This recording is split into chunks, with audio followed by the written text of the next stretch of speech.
Si W.M. Biro, may sinabi raw siya na si Kristo naging creator. Tama ko ba? Tama ba yung naging creator si Kristo?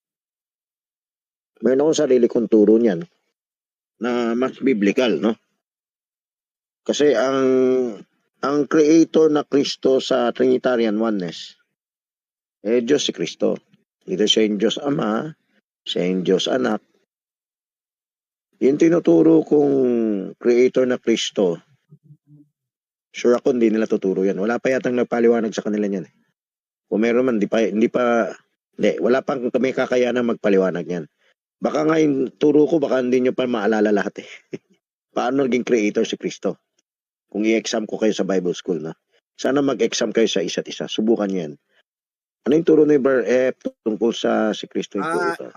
Dugtong dito sa marriage. Indirect creator siya or because iya or reason.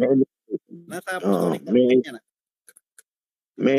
Hindi sa apostolic yan. Wala yun sa apostolic kasi advanced na to eh. Yung pagiging reason niya. Yan yung mababaw. Yan yung basic. Yan yung ano. Pero naglagay yung enumeration. May direct, indirect, may passive, may active. Huh?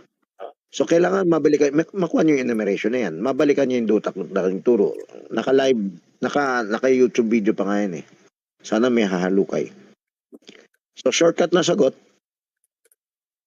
Yung Jesus Christ na anak na creator sa akin ay co-creator ng Genesis 1:26. Sa churches. Kailangan pakinggan mo na lang yung audio video kasi ayoko habaan na Ricky. Binibigyan lang kita ideya.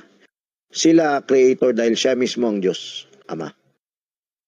Drama-drama lang. Siya yung Diyos Ama, siya yung nag-aktong anak ng Diyos. Yan. Sa akin, ang anak, binigyan ng kapangyarihan. So, hindi lang si Kristo yun, kahit yung church. Binigyan ng kapangyarihan. Hindi lang nabanggit, sabi ni Pastor Val. William Branham daw nagbanggit na si Kristo naging creator. Yun ang sabi. Siyempre, memorized word lang yan.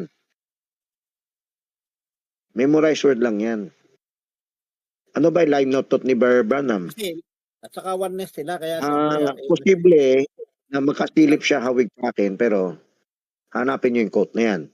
Pero I'm sure kung hindi hawig sa quote sa unawa ko, yan yung creator ng mga oneness at Trinitarian. Yan yung creator na katulad ng traditional na unawa. Okay?